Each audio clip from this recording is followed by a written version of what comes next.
Shalom Adonai, que a graça, a paz, as misericórdias de Deus alcance a sua vida, a sua mente, o seu coração e tudo que seja seu, em nome de Jesus. É a minha oração, é a minha intercessão, é a minha ação de graça e desejo te convidar para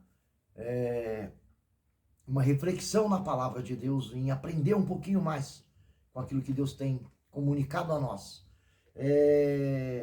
Eu quero dividir com você e de antemão, aqui eu desejo que o Espírito Santo de Deus, eu já orei antes, para que o Espírito Santo do nosso Deus, através do nome do Senhor Jesus, que já invocamos, que possa transmitir algo da minha boca para o seu coração, para a sua mente, para a sua vida, e que haja um frutificar, né? Que não seja que as letras saiam como flecha, como uma espada afiada, e que penetre a tua alma e que produza vida, porque a palavra de Deus é isto, vida e vida em abundância.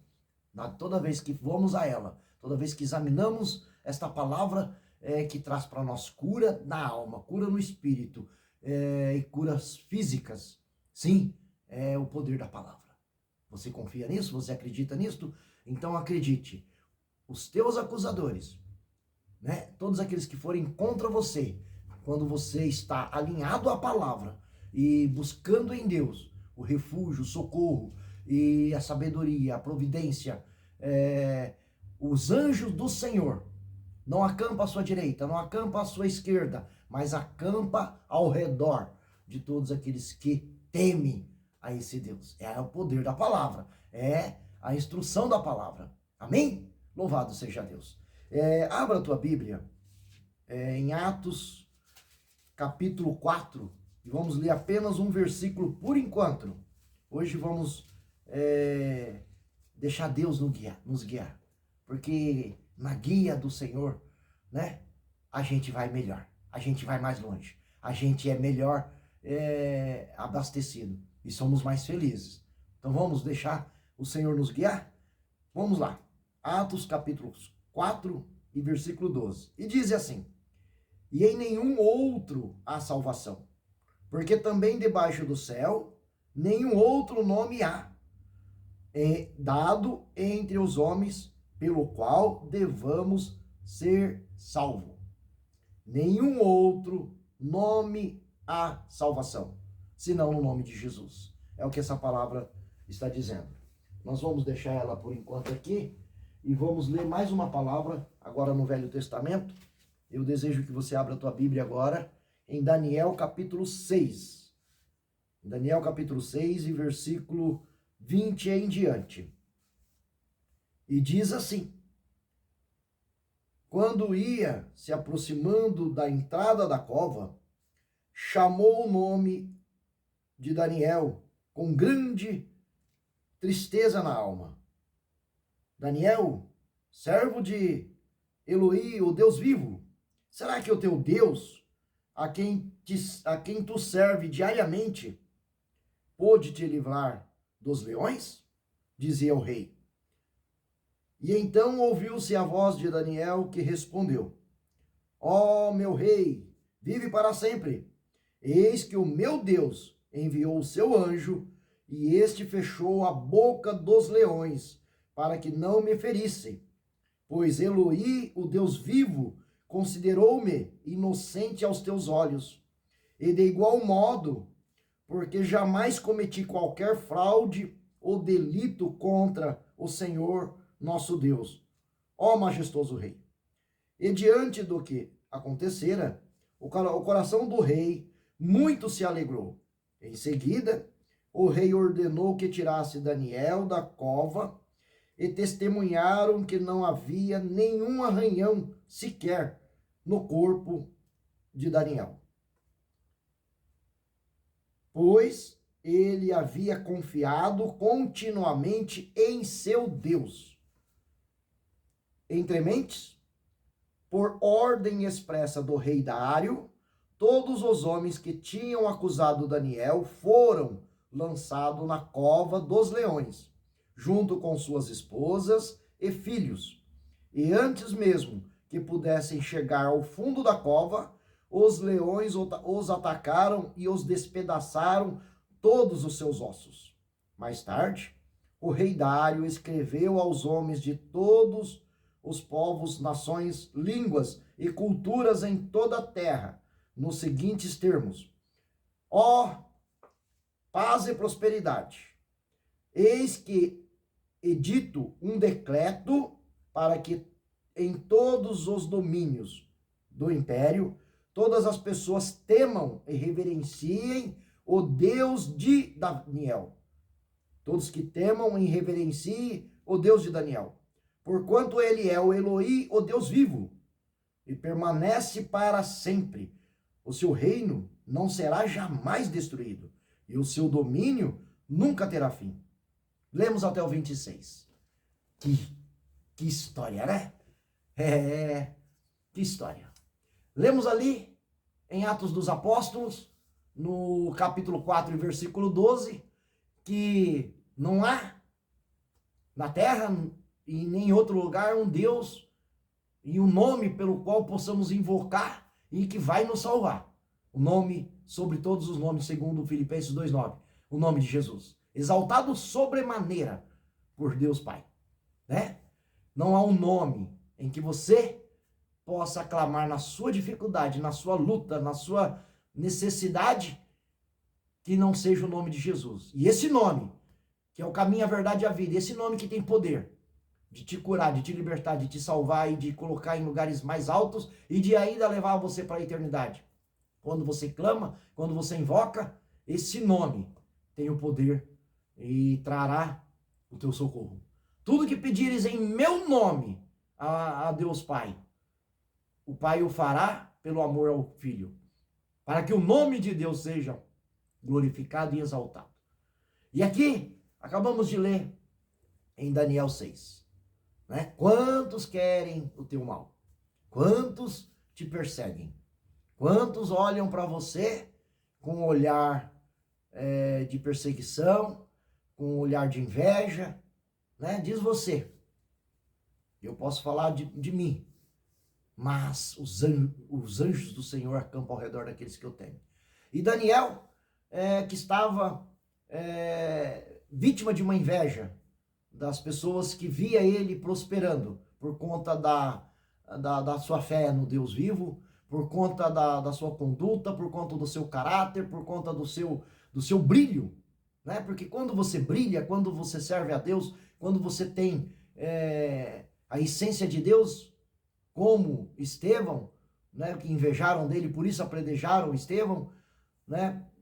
E como Daniel aqui, nessa história, nesse contexto que acabamos de ler, ele estava sendo perseguido. E aquele povo que o perseguia, eles procuraram em Daniel alguma falha. Investigaram por tempos e não achou em Daniel falha alguma. E eles entenderam que o único jeito de pegar Daniel seria contra as atitudes que ele tinha e os hábitos que ele tinha de busca na liturgia de servir a esse Deus. E Daniel tinha por hábito orar de prostrado no mínimo 3 vezes por dia. E ele fazia isso de forma que ninguém, de não esconder de ninguém. E ele ali na oração da tarde, e ele ainda abria as janelas do seu quarto, que dava de frente para Jerusalém, e ali ele orava ao Senhor. E ali ele tinha aquele momento de relacionamento com o seu Deus, com o nosso Deus. E fazia isso de forma contínua, diariamente, como acabamos de ler. Mas e aqueles perseguidores, eles, nesse entendimento, já descobriram uma forma de pegar Daniel. E persuadiram ao rei, porque Daniel estava para ser eleito como alguém do alto escalão, e ali eles estavam com inveja de Daniel. E ele tinha uma amizade muito íntima, muito pessoal, muito proximal do rei Dário, que gostava muito de Daniel. E que tinha Daniel em autoestima. E que confiava em Daniel, por conta do que ele vivia em Deus. E ele conhecia os hábitos de Daniel, conhecia a reverência que Daniel tinha a esse Deus que ele o servia. E eles persuadiram o rei e falou: rei, faz aí um edito que por 30 dias ninguém pode adorar outro Deus e nem clamar e invocar outro que não seja o Senhor, o rei soberano sobre tudo. Né? Na vaidade do rei, o rei vai lá e assina e carimba com seu anel. Está o edito formado, está a lei formada e está a armadilha construída para destruir a vida de Daniel pelos invejosos, que criaram e ainda colocaram o rei nesse enlace. Mas, quando você serve a um Deus soberano, quando você vai a Deus, não porque as pessoas estão te vendo, quando você vai a Deus, não porque você quer um status, não para que tenha a glória do homem, mas você vai a Deus porque você chegou nesse lugar em Deus, em que você descobre que não existe outro lugar melhor. Você descobre que esse Deus é parte da sua essência, e que é o seu Criador, e que é o seu Deus, e que você deve a Ele reverência, louvores, adoração, e não importa o tempo, a circunstância, assim você vai continuar fazendo. Assim era Daniel, né? E Daniel ali descobre que o rei acabou assinando aquele edito, e o rei, quando descobre que fez isto, ele percebe que nem ele, o próprio rei, poderia mudar aquele edito. Porque existia uma lei que nem o próprio rei, depois de feito o edito, não podia revogar. Era uma lei irrevogável.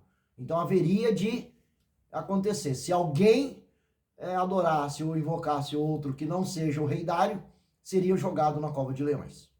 E naquela época eles deixavam o leão passando bastante fome para que ele devorasse as suas presas. E ali aqueles conspiradores, aqueles inimigos de Daniel, aqueles invejosos, lembra de uma coisa: não importa as pessoas que te perseguem, não importa as pessoas que invejam o que você está fazendo, continue fazendo. Não importa as críticas, continue fazendo. Tá? Quanto mais luta, quanto mais batalha, quanto mais crítica, quanto mais inveja tiverem de você, porque você está fazendo algo em Deus, está fazendo algo certo e que está vivendo o princípio e propósito, é sinal que você está no caminho certo. Então continue. Essa é a ordem para mim e para você hoje. Amém? No nome de Jesus. E eles provocaram então o rei, o edito está formado, a sentença está dada. Daniel, sabendo de tudo isto, né? Eu não sei qual seria a minha reação no lugar de Daniel, mas Daniel teve a reação mais correta possível.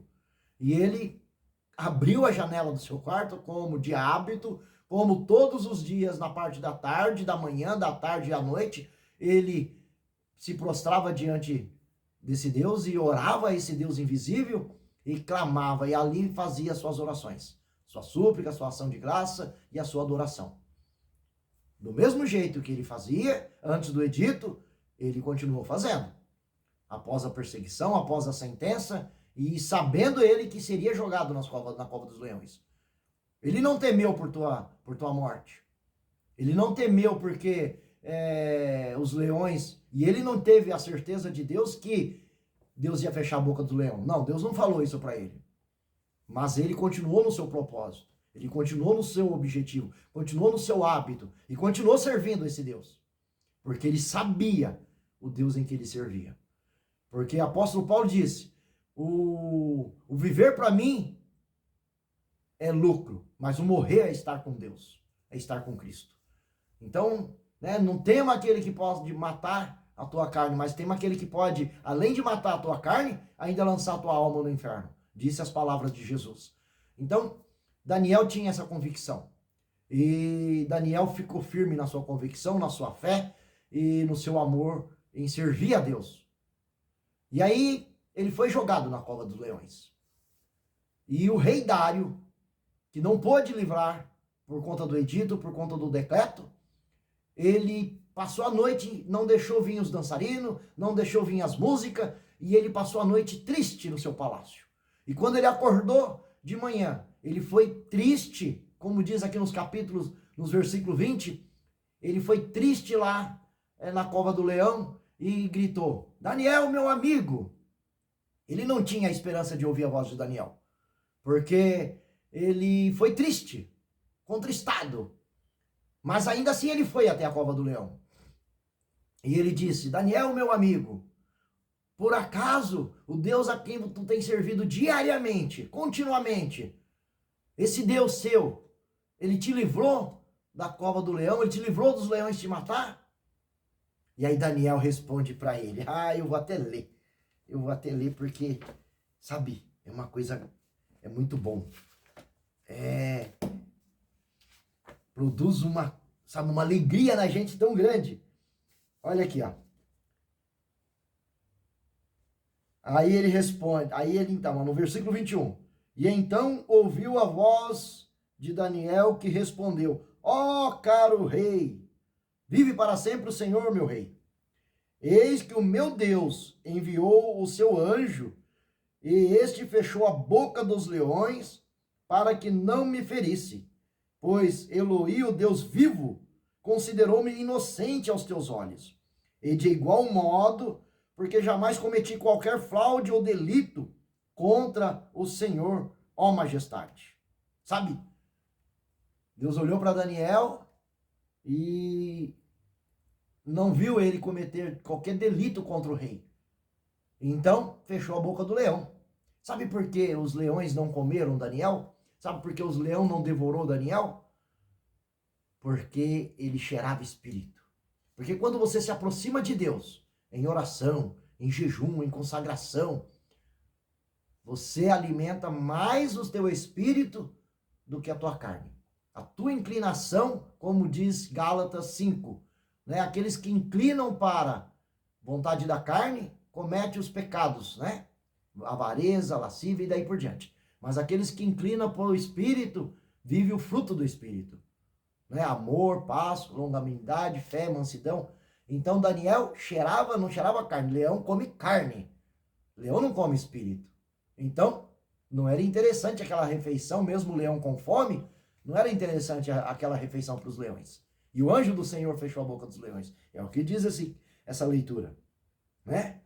E o rei muito se alegrou, porque ouviu a voz de Daniel e pediu imediatamente que tirasse Daniel da cova do leão e criou um edito, uma lei expressa. Agora, aqui ó, no versículo 25. Mais tarde, o rei Dário escreveu aos homens de todos os povos, nações, línguas, culturas de todas as terras o seguinte termo: paz e prosperidade. Eis que edito um decreto, que todo o domínio e império de todas as pessoas temam e reverenciem o Deus de Daniel, o grande Elohi, o Deus El Shaddai, o grande Deus, o soberano. Tá vendo? No versículo aqui 24, o rei Dário dá uma ordem, pega todos os que fizeram mal para Daniel, todos os invejosos, todos os que fizeram eu fazer esse edito. Não pegue só ele, mas pega as esposas e os filhos, do maior ao menor. Pega toda essa geração e jogue na cova dos leões. E quando jogaram, antes que chegasse ao fundo, eles já tinham sido despedaçados pelos leões. Não sobrou nada. Sabe? Entenda uma coisa. O que essa palavra diz para mim e diz para você? O seu inimigo não é maior do que o seu Deus. Os seus invejosos, aqueles que te perseguem, não são maior do que o seu Deus. Esse Deus soberano, esse Deus onisciente, onipresente, onipotente, que tudo vê, que tudo enxerga, e que está em todo lugar, em toda parte, em todo momento. Ele está te vendo, e ele sonda a tua mente e o teu coração, e ele sabe que você não está cometendo delito nem pecado. Então, se você está firme, se você está firmado na palavra, de todos os dias, né? Olha o que o rei disse para o Daniel: por acaso o teu Deus a quem você serve diariamente, ou seja, diariamente Daniel estava na palavra, diariamente o Daniel estava orando, diariamente o Daniel estava adorando, e fazia isso de forma que todos sabiam que eles estavam fazendo isso. Tanto é que o rei era testemunha disso. O que o rei Dário fala? O Deus que você serve diariamente, o Deus que você adora diariamente, ele te livrou? E Daniel diz: Ô meu rei, vive para sempre. O meu Deus me livrou.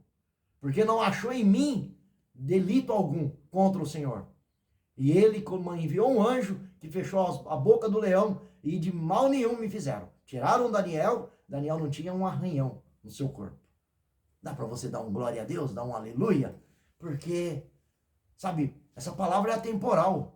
Ela é para a nossa vida hoje, aplicando ela na nossa vida hoje, indo para Atos aqui, onde o apóstolo Pedro e o apóstolo João foram pegos pelo Sinédrio. Sim, eles foram pegos pelo Sinédrio, por quê? Porque ele, em nome de Jesus, deu uma cura àquele que era aleijado, que era coxo, que levantou sobre as suas pernas e começou a glorificar a Deus, porque foi curado, liberto, não no nome do apóstolo Pedro, não no nome do apóstolo João, mas no nome de Jesus. Olha aí, se você está trabalhando e profetizando e orando e fazendo isso em nome de Jesus, você vai ser perseguido. Assim como Daniel foi perseguido. Porque orava, porque adorava esse Deus. E porque tinha os seus hábitos de prática na liturgia de servir a esse Deus. E que tinha constância em servir esse Deus diariamente. Aqui Pedro e João também foram perseguido, invejado pelo o Caifás, pelo Ananias, pelos os sacerdotes, pelos escribas, dos que diziam servir a Deus. Aqui eles não estavam, ali em Daniel, eram pessoas que serviam o palácio, mas aqui eram pessoas que diziam ser cristão, diziam ser servos de Deus, que seguiam a Torá, seguiam os 10 mandamentos, seguiam a lei mosaica. Aqui os judeus, os próprios que Deus amou e enviou teu filho, mas enviou para os seus não aceitaram, e aí agora nós somos eleitos herdeiros de Deus, sacerdócio santo, povo eleito do Senhor. Nós somos os gentis, né? E apóstolo Pedro aqui e apóstolo João promoveu uma cura no nome santo de Jesus. E os sinédrios, os cristãos, né, aqueles povos da igreja, aqueles povos que diziam ser servo de Deus, estavam querendo matar, estavam questionando, prenderam eles, porque perguntaram para ele, em que autoridade você prega? Em que autoridade você está liberando cura? E ele disse, eis que estou, aquele que vocês crucificaram, mas foi pedra eleita, e pedra angular, e que vocês mataram, crucificaram, a esse Jesus, que vocês mataram, crucificaram, coube a Deus o ressuscitar, e senta agora à destra de Deus, e no nome dele nós pregamos, no nome dele nós curamos, esse que vocês veem aí, com 40 anos sendo curado. E então eles, por inveja, perseguiram os apóstolos, perseguiram e açoitaram, mataram, né? Mas eles se fortaleceram através da oração. E eles disseram, nos finais desses versículos, eles oraram a Deus, não pedindo para que Deus livrasse eles dos perseguidores, não pedindo que o Senhor livrasse eles das afrontas, não pedindo que o Senhor livrasse eles das cadeias, não, pedindo força para continuar evangelizando e falando do amor de Cristo, para continuar fazendo a obra do Senhor. Sabe, não se acovarda porque te persegue, não mude os seus planos porque te persegue, não cale a tua boca se Deus está te usando para uma obra, para um ministério, para fazer algo. Confie no Senhor, confie no testemunho interior que Deus tem te dado, porque é uma coisa certa, Deus vai me dar para mim uma missão, para você outra missão. Pergunte a Ele qual a sua missão, qual é a sua trajetória, né? Para uns o Senhor fez como apóstolo, para outro evangelista, para outros missionário, para outros pregadores, para outros presbítero, para outros músicos, para outros intercessores. Cada um de nós temos uma missão na terra, na obra do Senhor. Então, e eles no final, eu gostaria que você lesse esse capítulo todo de Atos 4. No final, eles são fortalecidos. O local em que eles estão treme, a presença do Senhor, a Shekinah do Espírito Santo desce e eles são fortalecidos, robustecidos e preparados. E eles falam com tanta autoridade, com tanta intrepidez, com tanta sabedoria, que eles espantam até aqueles que são sábios, né? Ditos sábios da lei, os fariseus, os saduceus, e eles olham e falam, caramba, eles não são alguém indouto, sem letras, sem cultura, e olha como estão falando com muita autoridade, né? Então, na autoridade do nome de Jesus, pelo Espírito Santo de Deus, você vai proclamar o Evangelho, você vai falar daquilo que o Senhor tem feito na sua vida, através da sua vida, porque Ele vai fazer em você e através de você. Então, não se acovarde, tá? Não tenha medo, porque as perseguições são necessárias. Jesus disse, no mundo tereis aflição, mas tem de bom ânimo, porque eu venci e vós vencereis também. Então, fique com esta palavra, medite nessa palavra, entenda que nós não estamos como cristão numa redoma blindados. O importante é que a sua fé seja alimentada. O importante é que você esteja firme, porque Deus não libertou e não livrou Pedro e João aqui da prisão, mas libertou ele dentro da prisão. Deus não libertou Daniel da cova do leão, mas libertou dentro da cova do leão. Por quê? Em Daniel, o rei decreta que todos os povos, línguas, nações adorem ao Deus de Daniel. Olha como é que ficou. Olha o nome de Deus sendo glorificado no coletivo em grande massa. Por um edito, por um decreto que o próprio rei escreveu e assinou com seu anel. No Novo Testamento, quando houve ali a cura desse enfermo, e que eles queriam, por inveja, matar e silenciar o Evangelho, mais de 2.000 pessoas se converteram a Cristo. E o amor cresceu, o Evangelho cresceu, o nome de Jesus, porque ali se somaram 5.000 novos convertidos, novos cristãos. Então, é necessário que as perseguições aconteçam, é necessário que as lutas aconteçam, porque o nome de Deus, através disso, ainda vai ser mais glorificado ainda, mais exaltado ainda. E é os processos, tá? Então, entrega a tua vida ao Senhor. Consagre tudo ao Senhor e o mais Ele fará. Tá? Então, não desanime. Seja forte, seja corajoso, tenha bom ânimo. E não aparte da tua boca o livro desta lei. Porque se você não desviar nem para a esquerda, nem para a direita, nem para a esquerda, mas permanecer com o olho em Cristo Jesus, pode ter certeza que você vai promover ainda mais glória e louvor ao nosso Deus. Esse é o propósito, essa é a proposta do Evangelho da salvação em Cristo Jesus. Que Deus te abençoe no nome de Jesus.